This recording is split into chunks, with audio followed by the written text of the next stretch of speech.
welcome you to video sessions of psychology classes. Today I'm going to discuss about, but before I start teaching, I request to all of you, please do like, share and subscribe our channel. Also press the bell icon so that you can get upcoming notifications regarding this e-learning YouTube channel, which would make you aware about upcoming videos. Dear students, तो बुद्धि के बारे में आप सभी जानते हैं intelligence क्या होती है ना। आज हम जानेंगे कि इसके सिद्धांत क्या है। थोड़ा सा बैकग्राउंड जान लेते हैं, पृष्ठभूमि। बेसलर ने एक डेफिनेशन दी, बेसलर ने डिफाइन किया। बेसलर का बुद्धि टेस्ट, इंटेलिजेंस टेस्ट पढ़ा था हम लोगों ने, आपको याद होगा तो, कि intelligence is the aggregate or global capacity of the individual to act purposefully, to think rationally and to deal effectively with his environment. ठीक है। टर्मन ने बोला कि जो हमारी सोचने की शक्ति है ना, वो बुद्धि है। जबकि बेसलर ने इसको थोड़ा सा डिफाइन किया और इन्होंने क्या बोला कि ये जो बुद्धि है ये एक एग्रीगेट है, उचित, ठीक है, ग्लोबल कैपेसिटी, मतलब एक ऐसी क्षमता है जो ग्लोबल है, ग्लोबलाइज्ड है। किसकी? किसी भी इंडिविजुअल की। क्या करने के लिए? एक उद्देश्यपूर्ण तरीके से काम करने के लिए। ठीक है। हम लोग क्या करते हैं, जनरली ये कोशिश करते हैं कि हमारा कुछ भी वेस्ट ना हो। टाइम, पैसा, वो सब तो ठीक है, पर हमारी बुद्धि भी गलत जगह पर वेस्ट ना हो। यदि आपको पता है किसी चीज का कोई क्वेश्चन ही गलत है, तो आप उस पर सोचने की भी जहमत नहीं उठाएंगे कि इसका आंसर तो वैसे भी गलत ही आएगा। इसको बोलते हैं वेस्ट ऑफ इंटेलिजेंस, कि आप अपने इंटेलिजेंस को भी कहीं पे वेस्ट नहीं करेंगे, और इसीलिए ये टर्म यहाँ पर यूज हुआ है, पर्पसफुली। ठीक है। टू थिंक रैशनली, आप रैशनल तरीके से कोई चीज सोचेंगे। ठीक है। To deal effectively with his environment, आप अपने पर्यावरण से इस तरीके से डील करेंगे कि उसका एक इफेक्ट पड़े। ठीक है। The term denotes that combination of abilities required for survival and advancement within a particular culture. ये जो टर्म है, कौन सा टर्म? इंटेलिजेंस। ये इस चीज की ओर निर्देशित करता है कि ये जो कॉम्बिनेशन है एबिलिटीज का, आपकी योग्यता का जो समूह है या समुच्चय है, ये क्या रिक्वायर कर रहा है? Survival and advancement with in a particular culture. जिस एक विशेष संस्कृति में आप रह रहे हैं, उसको आप अचीव कैसे करेंगे और उसमें आप सर्वाइव कैसे करेंगे। अब एक इंसान दूसरे इंसान से अलग होता है, तो जो थर्ड पैरा है वो बोलता है कि individuals differ from one another in their ability to understand complex ideas. एक इंसान दूसरे इंसान से अलग होता है और उसीलिए उसकी जो समझने की क्षमता होती है, किस चीज को समझने की? कॉम्प्लेक्स आइडियाज जो होते हैं। बोलते ना यार आप क्या बोल रहे हो, आपके विचार हमारी समझ से बाहर है। ठीक है। To adapt effectively to the environment, आपका जो भी एनवायरनमेंट है उसको वो एक प्रभावपूर्ण तरीके से अडेप्ट करेंगे। टू लर्न फ्रॉम एक्सपीरियंस, आपके अनुभवों से सीखेंगे। To engage in various forms of reasoning, जितना भी तर्क वितर्क करना होगा हम उन सबको लगाएंगे। ठीक है। जैसे यदि आपने पॉलिटी पढ़ी हो तो उसमें एक वो है पॉलिटिकल थिंकर बेंथम है, हाँ। तो वो किस थ्योरी पर काम करते हैं? तर्क, वितर्क और कुतर्क। जैसे आपने सुना होगा ना, वाद विवाद और संवाद, ये चीज वही फॉलो कर रही है। ठीक है। कि जिस चीज पर आपकी वैल्यू नहीं होती, आप वहां पर अपना बुद्धि लगाने की कोशिश भी नहीं करेंगे। जैसे अभी आपको अपना पूरा इंटेलिजेंस कहाँ पर झोंकना है? इस एग्जाम में। बीच में यदि कहीं पर कोई और फंक्शन शुरू हो जाए तो आप उसमें एंगेज नहीं होंगे। ठीक है। To overcome obstacle by taking thought, जितने भी आपके समाधान आएंगे आप क्या करेंगे? उन सबसे बाहर निकलने की कोशिश करेंगे विचारों के माध्यम से। ये वाला जो पॉइंट है आपका थर्ड पैराग्राफ है, कि कहां पर क्लियर हुआ है? अमेरिकन साइकोलॉजिकल एसोसिएशन में। ठीक है। क्वेश्चन क्या आ सकता है कि intelligence is the aggregate or global capacity of the individual to act purposefully. ये बात किसने बोली है? Who gave this definition? तो किसने बोला है? ये बेसलर ने। ठीक है। अब सबसे पहले हम बात करते हैं इनकी थ्योरीज के बारे में। तो इनकी थ्योरीज सबसे पहले कौन सी है? Faculty theory. It is the oldest theory regarding the nature of intelligence. यदि आप बुद्धि के नेचर के बारे में बात करें तो ये सबसे पुरानी थ्योरी है, and flourish during 18 and 19th century. और ये कब से शुरू हुई? 18 या 19वीं शताब्दी में। ठीक है। इस थ्योरी के अनुसार, इस थ्योरी के अकॉर्डिंग क्या होता है कि mind is made up of different faculties like reasoning, memory, discrimination, imagination. ठीक है। कुछ लोग प्रैक्टिकल थिंकिंग होती है, कुछ लोग की इमेजिनेशन थिंकिंग होती है। तो क्या बोल रहे हैं कि फैकल्टी थ्योरी में क्या होता है, आपका जो दिमाग होता है, आपका जो मन होता है, वो कई सारी चीजों से मिला हुआ होता है, मिला जुला सिद्धांत जिसको हम बोल सकते हैं, जैसे तर्क, आपकी याददाश्त, डिस्क्रिमिनेशन, इमेजिनेशन। जहां पर प्रैक्टिकल काम नहीं करता वहां पर एक्सपीरियंस काम कर जाता है, जहां पर एज काम नहीं करती वहां पर कभी कभी इमेजिनेशन काम कर जाते हैं। ठीक है, these faculties are independent of each other and can be developed by vigorous training।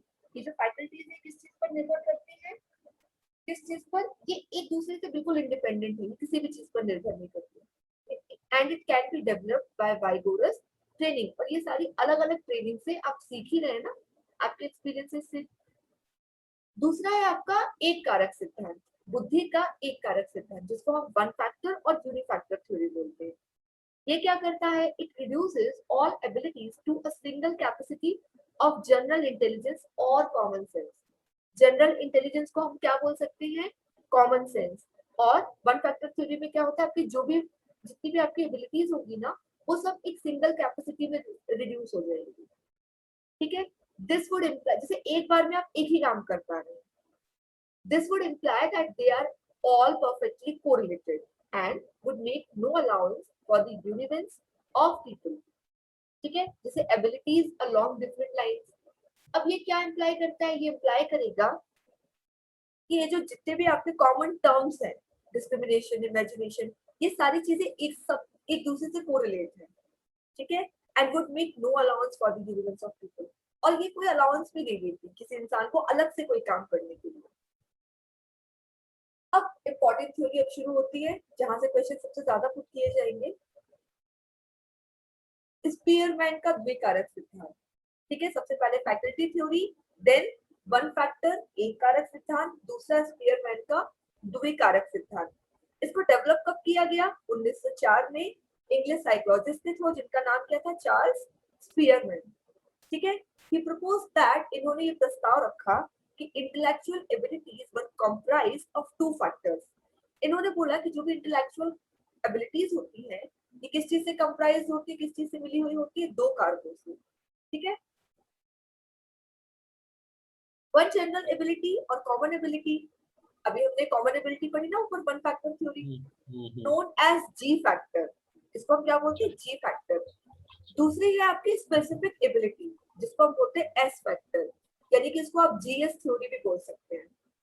Spearman two factor theory है, 1904 में ये डेवलप हुई है इंग्लिश साइकोलॉजिस्ट के थ्रू, जिनका नाम क्या था, चार्ल्स स्पीयरमैन। इन्होंने क्या प्रपोज किया कि जो आपकी जो भी इंटेलेक्चुअल एबिलिटीज होती है, बौद्धिक क्षमता या बौद्धिक योग्यताएं, ये दो कारकों से मिलकर बनती है। पहले को हम बोलते हैं जनरल एबिलिटी, जिसको हम जी फैक्टर बोलते हैं, और दूसरे को क्या बोलते हैं, स्पेसिफिक एबिलिटी, विशिष्ट योग्यताएं। ठीक है, जिसको हम क्या बोलते हैं, S factor. Ji factor is universal inborn ability. आपका जो जी फैक्टर है वो क्या है, यूनिवर्सल है, ये इनबॉर्न एबिलिटी है। आप पैदा हुए तब से आपके अंदर ये चीजें आ गई। जैसे आपको भूख लगी और आपने खाना मांगा, मतलब आपको समझ आ रहा है, बुद्धि का मतलब ये है ना, आपको कोई चीज समझ आ रही है। ठीक है, आपको पैदा होते ही समझ आ रहा है आपको कब भूख लगी है, कब प्यास लगी है। ठीक है, greater G in an individual leads to greater success in life. आपका ये जो जी फैक्टर है, आपका जनरल, कहते हैं ना कुछ चीजें हम कॉमन सेंस से भी जीत लेते हैं, तो आपका जनरल सेंस जितना अच्छा होगा, आपको उतनी ज्यादा सक्सेस मिलेगी। अब एस फैक्टर क्या है, ये आप एनवायरमेंट से सीखते हैं। जैसे मोटिवेशन पढ़ते हैं ना, इननेट एंड एक्वायर्ड, एक होता है जन्मजात, एक आप अक्वायर करते हो। ठीक है, तो उसी तरीके से ये आपकी टू फैक्टर्स होती है, जनरल फैक्टर्स, जनरल एबिलिटीज, ये आप जब पैदा होते हैं तब से आपके अंदर होती है। एस फैक्टर, स्पेशल एबिलिटीज, ये आपको एनवायरमेंट से मिलती है, and it varies from activity to activity in the same individual. और ये आप तब सीखते हो जब आप काम करते जाते हो। ठीक है, जैसे आप चार लोग एक चीज में बहुत होशियार हो, बहुत अच्छी बात है। आप चार लोग दो दो अलग अलग चीजों में बहुत होशियार हो, ये भी अभी भी ये आपका जनरल फैक्टर है। पर आप चारों के पास एक एक ऐसी योग्यता है जो आप चारों में से किसी के पास नहीं है, वो सिर्फ पर्टिकुलरली एक एक इंसान के पास है। जैसे एक बहुत अच्छा गाना गाता है, एक गाइड बहुत अच्छे से कर लेता है, एक इंजीनियर बहुत अच्छा है, अब जो भी काम करो उसमें आप परफेक्ट हो। ठीक है, थॉर्नडाइक मल्टीपल फैक्टर। ठीक है, सबसे पहले हमने क्या पढ़ा, फैकल्टी थ्योरी, उसमें कुछ भी नहीं था, बस बहुत सारी जो भी फैकल्टीज थी वो हमारे अंदर मिल रही थी, ठीक है। दूसरा क्या था, वन फैक्टर, मतलब वन फैक्टर थ्योरी जिसको हम यूनिफैक्टर थ्योरी भी बोलते हैं। सिर्फ एक ही चीज आपके दिमाग में आ रही थी, कोई एक स्पेशलिटी आपके अंदर हुई। टू फैक्टर थ्योरी में क्या पढ़ा था हमने, चार्ल्स स्पीयरमैन की to factor theory which is proposed under which is proposed or originated in 1904 by the English psychologist, ठीक है। दो फैक्टर थ्योरी, जनरल एबिलिटी और special ability, and the fourth is Thorndike multi factor, बहुकारक सिद्धांत, Thorndike का बहुकारक सिद्धांत। अच्छा, इन्होंने क्या किया, पिछले जो हमने एक मिनट, ये थर्ड थ्योरी फिर से बताना, आप कौन सी बताई थी थर्ड थ्योरी? स्पीयरमैन, स्पेयरमैन की ना? हाँ हाँ, टू फैक्टर थ्योरी। उससे पहले यूनिफैक्टर थ्योरी थी। आप ऐसे याद यूनिफैक्टर, रखिए, देखिए फैक्टर, यूनिफैक्टर, टू फैक्टर, मतलब 0 1 2 3 से जैसे ही शुरू हो रहा है ना, factor, unifactor, two factor, Spearman. Two factor से नाम याद रखने पड़ेंगे आपको। ओके। फैक्टर और यूनिफैक्टर में कोई साइकोलॉजिस्ट नहीं है, टू फैक्टर में स्पीयरमैन है, इसके बाद मल्टी फैक्टर, ठीक है। ओके। इसमें कौन आ गए आपके, थॉर्नडाइक। इन्होंने क्या किया, स्पीयरमैन की जो जनरल एबिलिटी थी, जी फैक्टर, उस पर भरोसा ही नहीं किया। Means Thorndike was the psychologist who rejected general ability. Clear?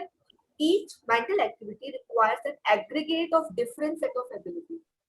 ठीक है, जितनी भी आपकी मेंटल एक्टिविटीज होती हैं अलग अलग, ईच, प्रत्येक, वो क्या रिक्वायर करती हैं, आपकी हर योग्यता एक दूसरी योग्यता से अलग है, ठीक है। जैसे आप मान लीजिए बहुत अच्छा गाना गाते हैं, पर आप जब पढ़ा रहे होते हैं या पढ़ रहे होते हैं, वहां पर आपकी गाना गाने वाली योग्यता की कोई वैल्यू नहीं रहती।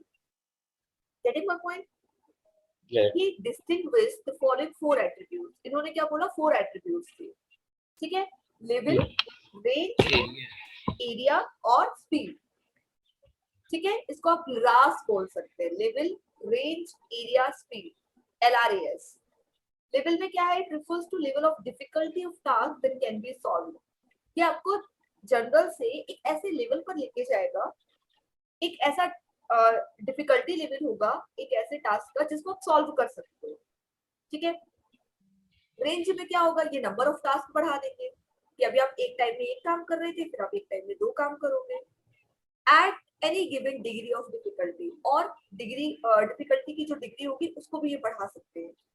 एरिया में क्या होगा, means the total number of situation at each level to which the individual is able to respond. Situations ये क्रिएट कर देंगे इसमें आप क्या करोगे, जिसमें हर एक इंसान रिस्पॉन्ड हो सके, ठीक है।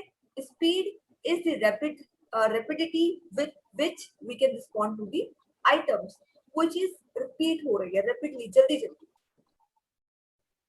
अब थर्स्टन की ग्रुप फैक्टर थ्योरी, ये वैज्ञानिकों के नाम पूछ सकते हैं, वो जो मनोवैज्ञानिक है ना उनके नाम पूछ सकते हैं, पीएमए ना, प्राइमेंट, ठीक है। इससे पहले कौन सी थ्योरीज पर एक बार रिवाइज कर दीजिए जल्दी से। उससे पहले सबसे पहले faulty theory, then unifactor theory, then Spearman theory, Spearman theory, कौन सी, स्पीयरमैन थ्योरी ना, Spearman, Charles Spearman, Charles Spearman. Okay, कौन थे ये, थोड़ा सा बता दीजिए इनके बारे में। इनके बारे में ज्यादा नहीं पढ़ा मैम। इन्होंने स्पेशल थ्योरी दी है जनरल स्पेशल फैक्टर्स पे और एक स्पेसिफिक फैक्टर पे, एसजी थ्योरी इनकी डेवलप हुई थी। ये जर्मन साइकोलॉजिस्ट थे ना, जनरल, ओके, जर्मन साइकोलॉजिस्ट थे ये, ओके। सर ये इंग्लिश साइकोलॉजिस्ट थे। हैं जी, इंग्लिश साइकोलॉजिस्ट थे। क्या हुआ आज, मन नहीं लग रहा आपका पढ़ने में? नहीं, मन पूरा है, मैं सुबह से पढ़ ही रहा साइकोलॉजी, मैं और भी लेक्चर्स देख रहा था, तो मैंने सुबह से थ्योरी पढ़ा हुआ है। तो चार्ल्स स्पीयरमैन है, वो इंग्लिश साइकोलॉजिस्ट थे और उन्होंने 1904 में अपनी थ्योरी को प्रोपाउंड किया, ठीक है। इसके बाद हम लोगों ने पढ़ी थॉर्नडाइक की मल्टी फैक्टर थ्योरी, ओके, ठीक है। Faculty theory, unifactor theory, two factor theory Spearman की, मल्टी फैक्टर थ्योरी थॉर्नडाइक की, और अब हम पढ़ेंगे थर्स्टन की प्राइमरी मेंटल एबिलिटीज जिसको हम बोलते हैं ग्रुप फैक्टर थ्योरी, समूह कारक सिद्धांत, ठीक है। Certain mental operations have in common a primary factor that gives them psychological and functional unity, and that differentiates them from other mental operations. कुछ जो निश्चित ऑपरेशंस होते हैं, मेंटल ऑपरेशन या मानसिक संक्रियाएं होती है जो कि हम बोलते हैं, इनमें एक प्राइमरी टर्म कॉमन रहता है, प्राइमरी फैक्टर कॉमन रहता है, जनरल फैक्टर्स को बोल सकते हैं, that gives them psychological and functional unity, जो कि बताता है कि जो एक साइकोलॉजिकल और फंक्शनल यूनिटी है वो किस तरीके से काम करेगी। और फिर जब वो मेंटल ऑपरेशन स्टार्ट हो जाता है तब वो उनको डिफरेंशिएट कर देते हैं। ठीक है, आगे क्या होगा? These mental operations then constitute a group. अब जो भी आपके मेंटल ऑपरेशंस होंगे फिर आप ग्रुप में बांट दोगे ना, जैसे आपको कोई काम समझ में आ गया फिर आप क्या करोगे, उनको आप ग्रुप में बांट दोगे। ठीक है, तुम 4 लोगों के काम सेम है, ये ग्रुप आपका, आप 4 लोगों के काम सेम है, ये ग्रुप आपका। पर जब दिमाग में ये चीज चल रही होती है और जब आपको बहुत सारे टास्क होते हैं तो आप इस तरीके से याद रखते हो ना, इस जगह पर जाकर हमें ये 3-4 काम करने हैं, इस जगह पर जाकर हमें ये 3-4 काम करने हैं। मतलब in your mental perception you are creating or constituting a group, क्योंकि दिमाग में सारी चीजें चल रही हैं। ठीक है, these are a number of groups of mental abilities, और ये सारे जो ग्रुप्स होते हैं ये आपके किस चीज का समूह है? मानसिक योग्यताओं का। each of which has its own primary factor, हर चीज का एक अलग प्राइमरी फैक्टर होता है। ठीक है, जैसे मान लिया आपसे बोला गया कि भैया आप मेरे लिए ये काम कर देना, मामा आप मेरे लिए ये काम कर देना, सर आप मेरे लिए ये काम कर देना, घर के 5-6 लोगों ने मिलकर आपको कुछ काम बांट दिए। अब उसमें आप क्या करेंगे? एक जगह पर आपको यदि 2-2 काम भी बता दिए तो सब लोगों ने आपको 1-1 2-2 काम की लिस्ट तो बना के दी नहीं होगी, आपको सारा दिमाग में ग्रुप बनाना है ना कि इस जगह पर जाकर आपको ये काम करने हैं। फिर उसमें भी आप क्या करेंगे? एक प्रायोरिटी फिक्स कर लेंगे, प्राइमरी, कि सबसे पहले आप क्या करेंगे? ये दो लोगों की ने जो चीजें बताई वो जगह पास है, तो आप तीसरी वाले को इग्नोर करके पहले जो पास जगह होगी वहां पर जाकर आप सामान लेंगे, है ना? तो यहाँ पर क्या हो रहा है? आप अपने दिमाग में ही चीजों को प्रायोरिटाइज कर रहे हैं, giving the group a functional unity and cohesiveness.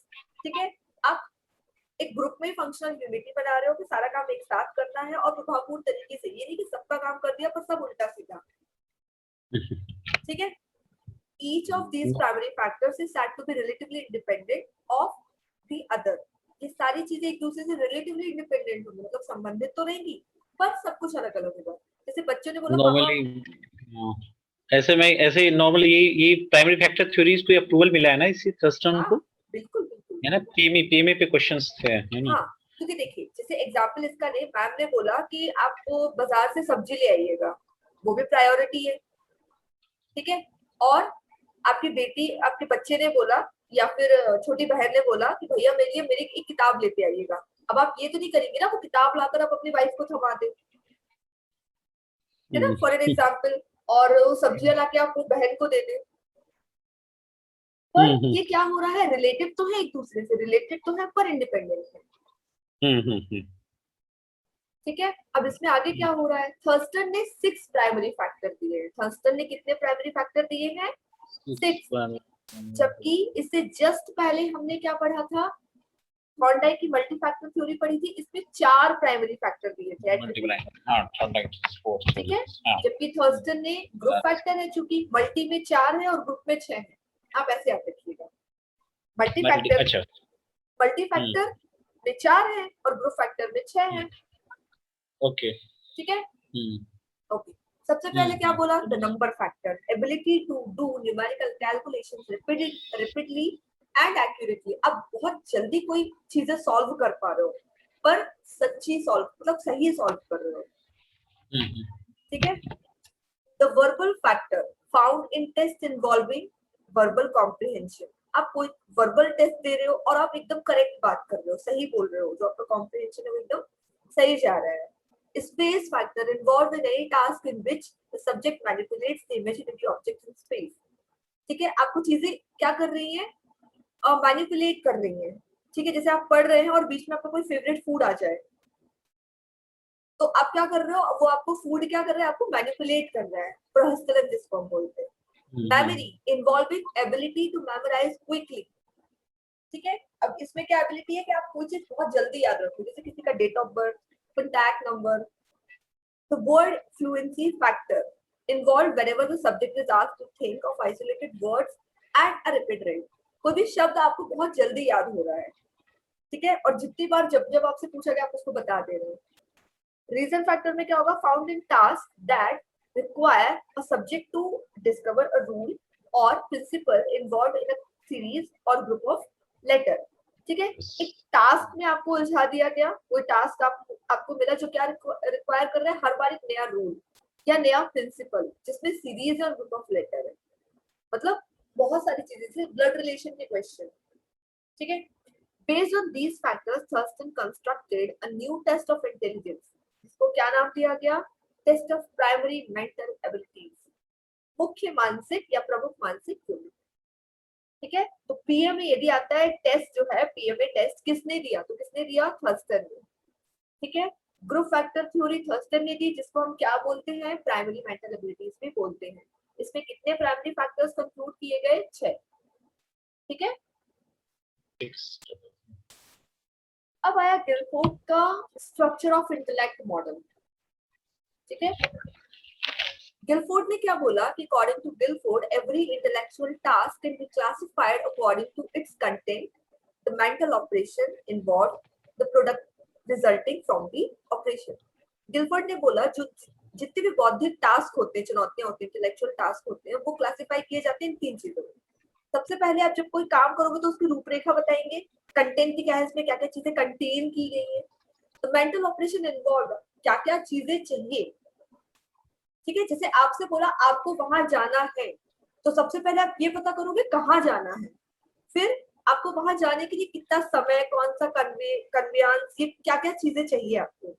ठीक है, तो product resulting from the operation, वहां जाने से आपको फायदा क्या मिल रहा है। जैसे छोटे बच्चे से भी आप बोलोगे ना कि वो मेरा ये सामान ना दो, तो वो बोलेगा भैया 5 रुपए मेरे, उसमें से मैं चॉकलेट खाऊंगा, उसको भी रिजल्ट मिल रहा है। ठीक है, he further classified content into 5 categories। इन्होंने क्या किया, कंटेंट को 5 कैटेगरीज में डिवाइड किया, विजुअल, ऑडिटरी, सिंबॉलिक, सिमेंटिक और बिहेवियरल।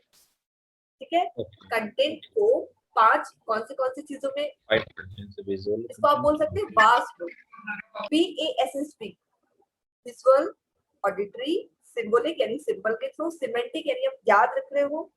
ठीक है, कोई स्टोरी याद हो जाती है ना जल्दी कि हाँ उसमें ये है। बिहेवियरल, व्यवहार। He classified operation into 5 categories। Operation को भी इनने 5 चीजों में बांटा जो मेंटल ऑपरेशन इन्वॉल्व होगा, जैसे cognition, memory retention, memory recording, divergent production, convergent production and evolution. हम कैसे बोल देते हैं किसी इंसान की बुद्धि बहुत अच्छी है, इन्हीं सारी चीजों पे बोलते हैं ना, तो उसे कोई चीज समझ में कितने जल्दी आ गई। एक्चुअली मैम यहाँ पर भी मैंने एक देखा था गिलफोर्ड में, तो इसमें मैंने बुक में देखा था इंटेलिजेंस कंटेंट्स में तो 5 है, mental operations they are telling 6 और आप 5 बता रहे हैं, एंड इंटेलिजेंट प्रोडक्ट है 6, तो अगर टोटल मल्टीप्लाई करें तो 180 उन्होंने टोटल इंटेलिजेंस डेवलप करी थी, जो कि अब तक की सबसे ज्यादा इंटेलिजेंस डेवलप की है। ओके, तो 6 क्या है, मेंटल ऑपरेशन है। हाँ, मेंटल ऑपरेशन 6 है। नाम बताएंगे कौन से हैं। नहीं, ये डिटेल्स नहीं दिए मेरे पास, ये डिटेल्स आपके, ये मुझे नहीं मिला उतना मैंने बुक्स में, ओनली ठीक उन्होंने नंबर्स मेंशन किए, इंटेलिजेंस कंटेंट 5 है, मेंटल ऑपरेशन 6 है, एंड इंटेलिजेंट प्रोडक्ट जो होंगे वो 6 होंगे गिलफोर्ड के मॉडल के अकॉर्डिंग। हाँ जी। ओके ओके ओके, चलिए देखते हैं इसको, है ना, ऐसा। हाँ देखिए। चलिए, तो सबसे पहले क्या है, कॉग्निशन है, मेमोरी रिटेंशन है, मेमोरी रिकॉर्डिंग है, डाइवर्जेंट प्रोडक्शन है, कन्वर्जेंट प्रोडक्शन है और इवैल्यूएशन है। ठीक है, इसके बाद क्या है, ही क्लासिफाइड प्रोडक्ट इनटू 6 कैटेगरीज। अब जो प्रोडक्ट रिजल्ट मिला, जो भी रिजल्ट मिले, उसको उन्होंने क्या किया, 6 कैटेगरीज में डिवाइड कर दिया, जैसे unit, classes, relations, symptoms, transformation और इम्प्लीकेशन। ठीक है, इसके बाद वर्णन की हायरार्किकल थ्योरी आई। ठीक है, पदानुक्रम सिद्धांत, ये किसने दिया, हायरार्किकल थ्योरी किसने दी, वर्णन।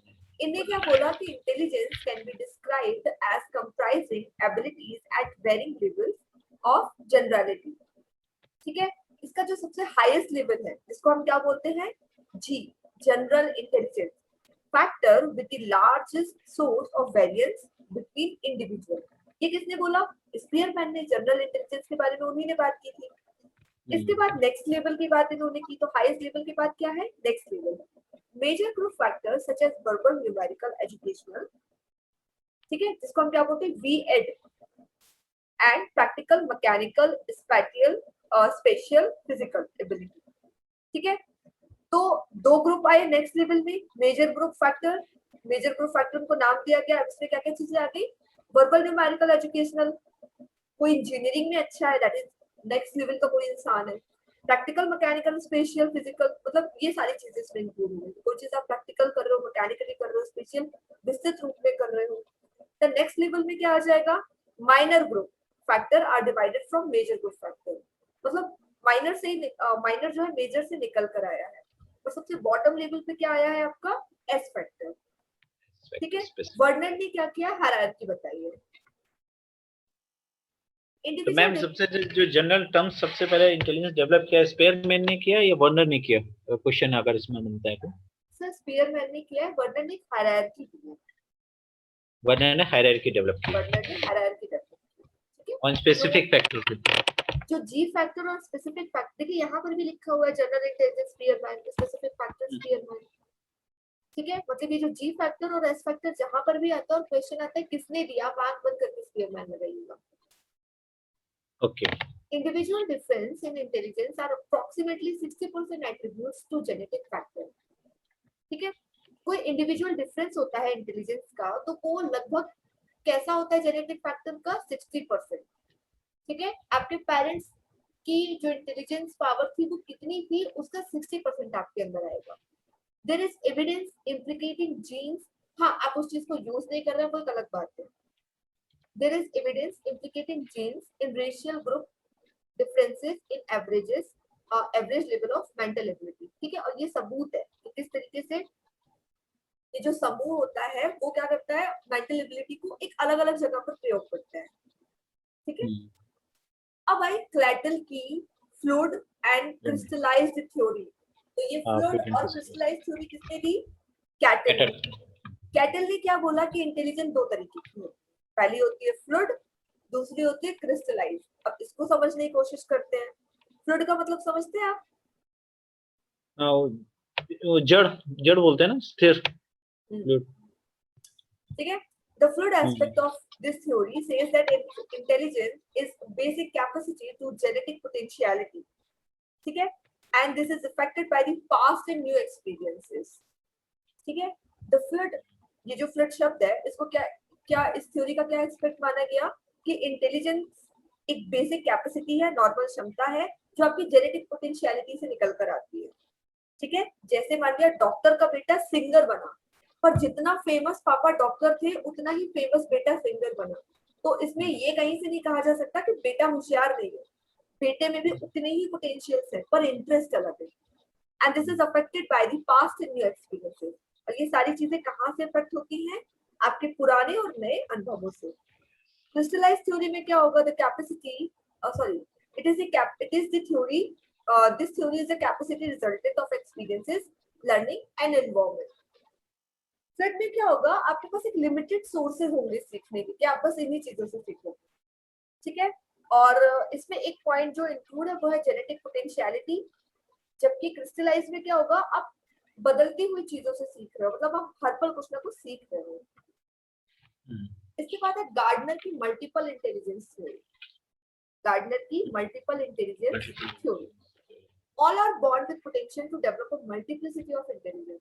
ये सारी चीजें हम सब जब पैदा होते हैं, जन्म लेते हैं, तो हम सब में क्या होती है, अलग अलग पोटेंशियल होती है इंटेलिजेंस की। The multiple intelligence theory is that possess 8 type of intelligence। अब जो मल्टीपल थ्योरी है वो क्या बोल रही है, पर गार्डनर की मल्टीपल थ्योरी। ठीक है, गार्डनर की मल्टीपल इंटेलिजेंस क्या बोल रही है कि मल्टीपल फैक्टर अलग चीज है और मल्टीपल इंटेलिजेंस अलग चीज है, इन दो चीजों में कंफ्यूज मत होइएगा, लेट मी क्लियरली बताऊं। ठीक है, तो सबसे पहला क्या है, linguistic, logical, spatial, musical, motor ability, interpersonal, intrapersonal and naturalistic intelligence. जरूरी नहीं है जितनी लैंग्वेजेस आपके पेरेंट्स को आती है उतनी लैंग्वेजेस आपको भी आती है, उनसे ज्यादा भी आ सकती है, उनसे कम भी आ सकती है। लॉजिकल, उनका लॉजिक लगाने का तरीका हर चीज में अलग होगा, आपका अलग होगा। विस्तार क्षेत्र, चीजों को एक्सपेंड करके देखने का जो तरीका होगा उनका अलग होगा और आपका अलग होगा। म्यूजिकल, उनके म्यूजिकल टेस्ट अलग होंगे, आपके अलग होंगे। मोटर एबिलिटी, कोई चीज सोचने की क्षमता, कितनी स्पीड से आप कोई चीज सोच पा रहे हैं। इंटरपर्सनल थिंग, आपके उनके रिलेशन, उनके अपने दोस्तों से रिलेशन और आपके आपके दोस्तों से रिलेशन अलग अलग होंगे। इंट्रापर्सनल, लोगों से आप इंटरेक्ट किस तरीके से हो रहे हैं, ठीक है। नेचुरलिस्टिक इंटेलिजेंस, और कुछ चीजें बस होती हैं, ठीक है, बोलते हैं ना ये चीज तो नेचुरल है, गॉड गिफ्टेड। इसके बाद आती है स्टर्नबर्ग की ट्रायर्किक थ्योरी, ठीक है, वर्नर की हायरार्किक थ्योरी और स्टर्नबर्ग की ट्रायर्किक थ्योरी, ठीक है। अब जैसे ट्रायर्किक है तो नाम से ही समझ में आ रहा है, 3 फैक्टर थ्योरी है, ये 3 चीजें होंगी इसमें।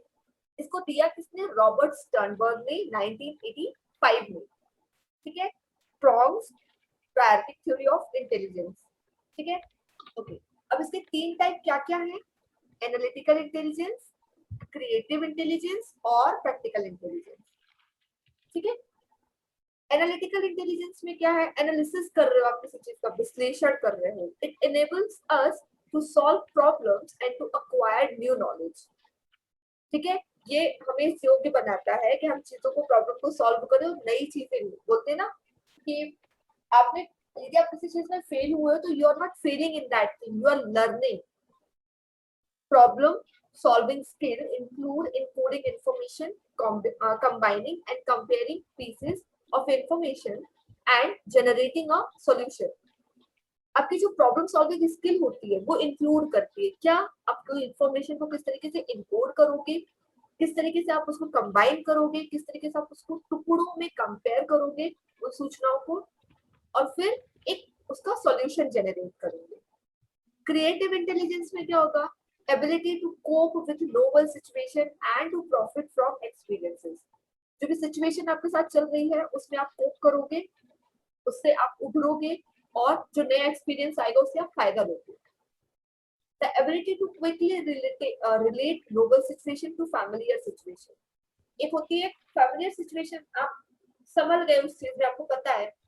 नोवेल में क्या होगा? आपने ऐसा सोचा भी नहीं था और वो चीज एक आइडियल रूप में आपके सामने निकल कर आई।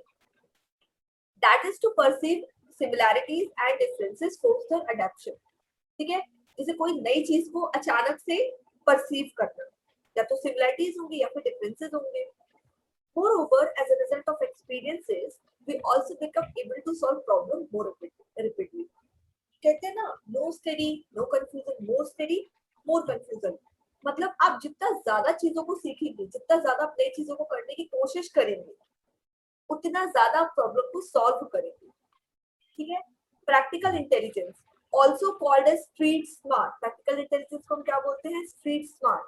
आप चल रहे हैं उस रास्ते पर, वहां पर आपको अपनी इंटेलिजेंस शो करनी है। enables people to adapt to demand of their environment. ये क्या कर रहा है? लोगों को उस योग्य बना रहा है कि एनवायरमेंट की जो भी डिमांड है वो उसके अकॉर्डिंग खुद को अडेप्ट कर ले। अब आती है एंडरसन की थ्योरी, संज्ञानात्मक विकास का सिद्धांत। Anderson proposes that human cognitive architectures will have adapted optimally to the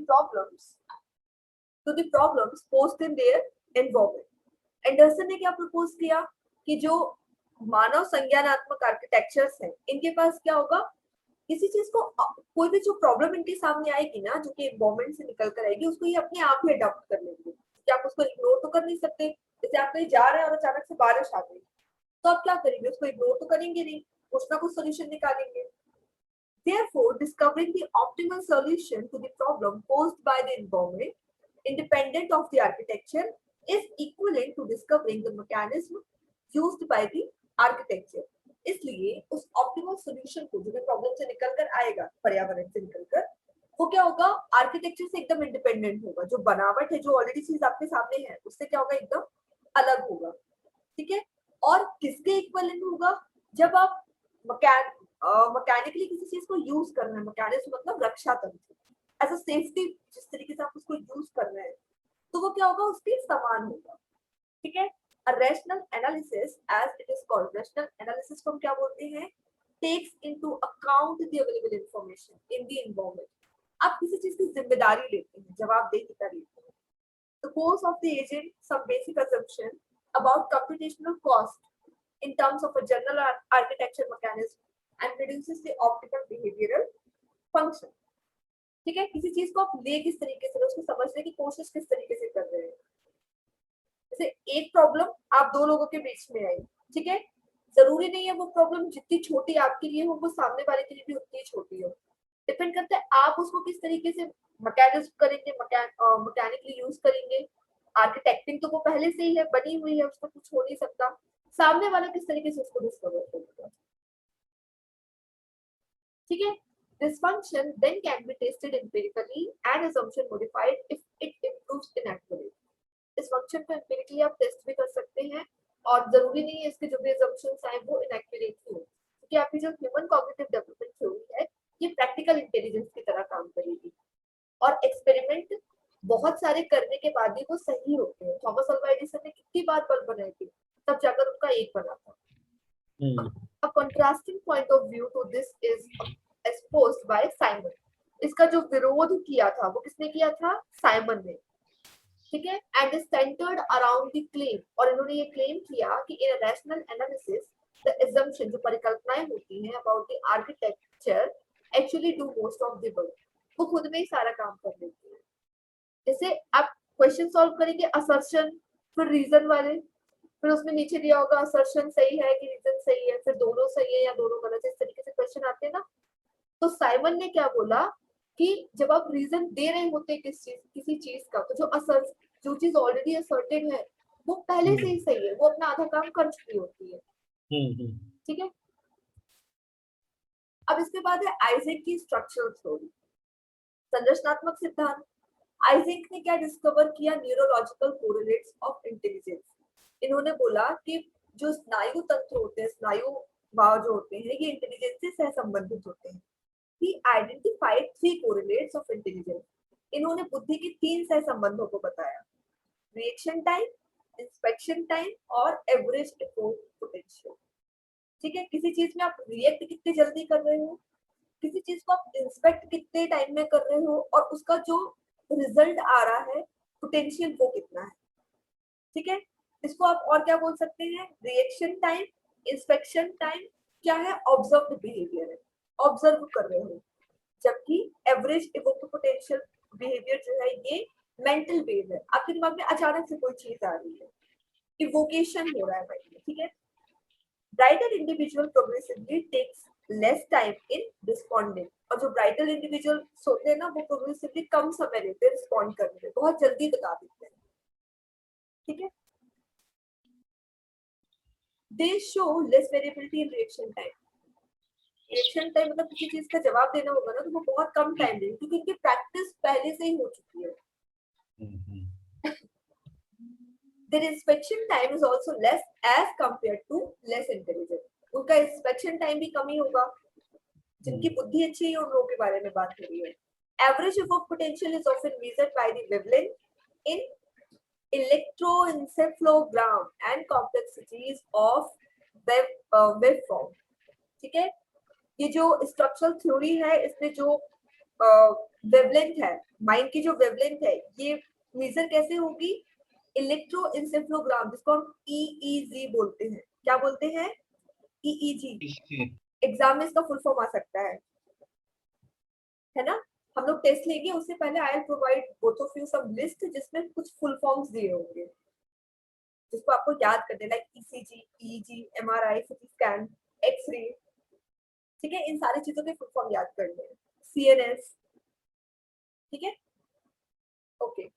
तो जो एवरेज एवोक्ड पोटेंशियल होगा वो मेजर किस चीज से होगा? वेवलेंथ से, ठीक है। किस चीज से मेजर होगा? वेवलेंथ से। और ये वेवलेंथ नापी किस चीज में जाती है? ईईजी से, यानी कि इलेक्ट्रोएन्सेफेलोग्राम, ठीक है, ओके। चलिए, इंटेलिजेंस थ्योरीज में बस इतना ही पढ़ना है ना।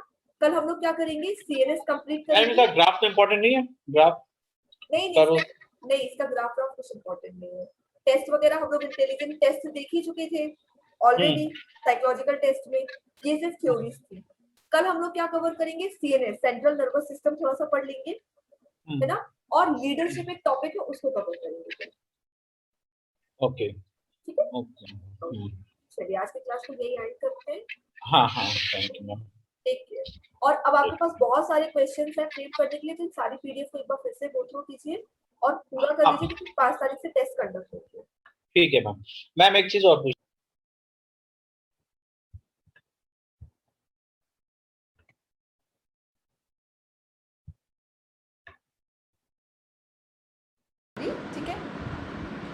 So that's it for the day. If you have some kind of query or any kind of question, you can mail me at dubekanksha42@gmail.com.